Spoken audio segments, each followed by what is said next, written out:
हर हर महादेव, श्री शिवाय नमस्तुभ्यम। आप सबको फिर से स्वागत है मेरे यूट्यूब चैनल अहल्या की दुनिया में। और आज हम एक सुंदर सी शिव चर्चा सुनेंगे। आप इस शिव चर्चा को जरूर सुने, जो शिव जागरण का फल है। आप इस कथा को अंत तक जरूर सुनिए। चलिए हम कथा को शुरू करते हैं। कपिलपुरी में यज्ञदत्त नाम का एक ब्राह्मण रहता था। उसे एक पुत्र हुआ, जिसका नाम उसने गुणनिधि रखा। बालक बड़ा बुद्धिमान था, चतुर था। 8 वर्ष की छोटी सी आयु में ही उसने बहुत सी विद्यार्थी सीख ली थी, परंतु वो कुमार्ग में पड़कर अपने धर्म और कर्म से भटक गया। वो जुआरी, खेलकूद में संलग्न और गाने बजाने वालों के साथी बन गया। उसने बहुत जल्द ही अपने पिता की कमाई लुटा दी। उसकी माता उसे रोकती थी, परंतु प्रेम के कारण उसके संबंध में उसके पिता से कुछ ना ही बताती थी। पुत्र चाहे कितना ही बुरा हो, परंतु माता कभी उसका बुरा नहीं चाहती। यज्ञदत्त जब कभी भी घर आकर अपनी पत्नी से गुणनिधि के बारे में पूछता कि इस समय गुणनिधि कहाँ है, तो वो सदा झूठ बोल देती थी और कह देती कि घर से बाहर गया हुआ है, या तो वो कहीं स्नान आदि कर रहा होगा, या देव मंदिर में बैठकर भगवान का पूजन कर रहा होगा। असली भेद ना जानते हुए उसने गृह सूत्र के अनुसार गुणनिधि का विवाह भी कर दिया। विवाह हो जाने के पश्चात यज्ञदत्त की पत्नी सदा पुत्रों को समझाती कि तुम्हारे पिता बड़े महात्मा हैं। जब उनको तुम्हारे बारे में मालूम होगा, तब तुम्हारे कर्मों के लिए तुम्हें और मुझे दोनों को दंड देंगे। तुम्हारा कल बड़ा पवित्र है, फिर तुम यह बुरे काम क्यों करती हो? मेरे बच्चे, तुम्हारा कल्याण इस बुरे कामों को छोड़ देने में ही है। परंतु गुणनिधि पर माँ के समझाने का कुछ भी प्रभाव नहीं पड़ता। एक दिन उसने पिता की अंगूठी चुराकर किसी जुआरी को दे दी। जब यज्ञदत्त ने उस जुआरी से पूछा कि ये अंगूठी उसके हाथ कैसे आई है, तो जुआरी ने यज्ञदत्त से कहा कि उसने उनकी अंगूठी नहीं चुराई है। यज्ञदत्त ने जुआरी की बात सुनकर कहा, सुनो लल्ला, यह अंगूठी मेरी है और मुझे राजा के यहाँ से मिली है। तुम झूठ बोलकर इसे अपनी ना बताओ, परंतु यह बताओ कि यह अंगूठी तुम्हारे पास कैसे आई है।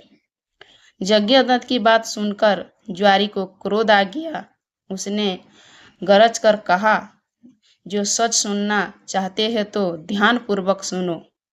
यह अंगूठी तुम्हारी पुत्र गुणनिधि ने मेरे पास जुए में हारी है। उसने ये अंगूठी ही जुए में नहीं हारी, बल्कि आज तक जुए में बहुत से साधन चुराकर हारा है। आप जितने ही सर्जन, साधु, धर्मात्मा हैं, आपका पुत्र उतना ही बड़ा बदमाश है। आप इतने बड़े विद्वान होते हुए भी आज तक अपने पुत्र की करतूतें को नहीं जान सके। जुआरी की बात सुनकर यज्ञदत्त का मारे लज्जा की बुरा हाल हो गया।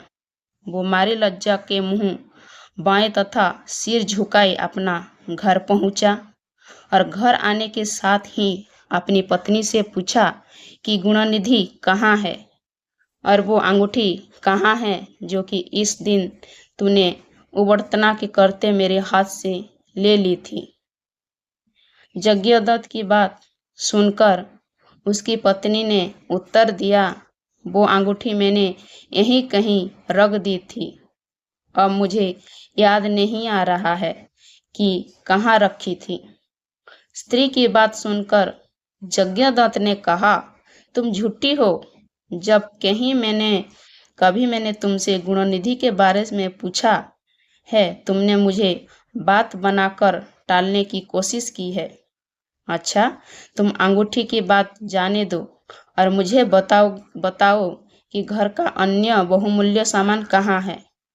ना जाने मेरे किन पापों के कारण मेरे यहाँ ऐसा पुत्र उत्पन्न हुआ है। फिर जब उसने घर का दूसरा कीमती सामान देखा तो मालूम हुआ कि सभी बहुमूल्य वस्तुएं गायब थी। तब यज्ञदत्त ने हाथ में जल लेकर पत्नी और पुत्र को तिलांजलि दे दी और एक ब्राह्मण की कन्या से अपना दूसरा विवाह भी करा लिया। जब गुणनिधि को मालूम हुआ कि उसके पिता की समझ में उसका सारा भेद खुल गया है और उसे और उसकी माँ को तिलांजलि दे दी है, तब उसको बड़ा दुख हुआ। वो अपनी करनी पर पछताने लगा। वो भूखा प्यासा एक शिव मंदिर के पास आकर बैठ गया। उस दिन शिवरात्रि का व्रत था। लोगों ने शिव का पूजन किया। फिर तरह तरह के पकवान तथा खाद्य सामग्री शिवजी पर चढ़ाई। जब लोग भगवान का पूजन आदि करके मंदिर में ही सो गए, तब गुणनिधि ने मंदिर के भीतर प्रवेश किया और खाने पीने का सामान उठाकर बाहर की और भागा। मगर चलते चलते उसके पैर एक सोते हुए शिव भक्त से टकरा गया। फिर क्या था, उस भक्त के चोर चोर का शब्द सुनकर सभी लोग जाग उठे और दौड़ते हुए गुणनिधि का पीछा किया। बहुत से नागरिक भी उन भक्तों के साथ मिल गए। अंत में उन लोगों ने दौड़ते हुए गुणनिधि को पकड़ लिया और सबने मिलकर उसको ऐसा मारा कि वो मर गया। उसके मरने के साथ ही जमदूतों ने आकर उसे घेर लिया और निर्दयतापूर्वक उसे मारने लगा। उधर भगवान सदाशिव ने अपने गणों से कहा, गुणनिधि बड़ा पापी, दुराचारी और कुकर्मी है। फिर भी उसने शिवरात्रि का व्रत रखकर जागरण किया, हमारे पूजन को देखा है, हमारे दर्शन किए हैं। दीपक से लिंग के शरीर पर गिरती हुई छाया को उसने निवारण किया है। रात्रि में अपना वस्त्र फाड़कर उसमें बत्ती डाली है। प्रसंगवश उसने हमारे गुणों का श्रवण किया है तथा ऐसी ही और धर्म कार्य किए हैं। अंत वो हमारे लोक को आएगा। इसके पश्चात वो कलिंग देश का राजा होगा। तुम लोग वहां जाकर गुणनिधि को जमदूतों के बंधन से मुक्त करो, क्योंकि हमने उसे अपना लिया है। अतः भगवान श्री सदाशिव की आज्ञा पाकर विमान पर बैठकर शूलधारी उसके पार्षद भी घटनास्थल पर पहुंचे और बोले, यमराज के गणों, तुम अब इस परम धर्मात्मा ब्राह्मण को छोड़ दो, क्योंकि अब इसमें कोई पाप शेष नहीं रहा। जमदूत ने भगवान श्री सदाशिव पार्षदों से कहा, यह तो आपकी आज्ञा हमारे लिए सिर माथे पर है, मगर यह तो दुष्ट महापापी कुकर्मी, मांस तथा मंदिरा का प्रयोग करने वाला, पर स्त्री तथा वेश्यागामी, माता पिता की आज्ञा ना मानने वाला, चोर तथा जुआरी है।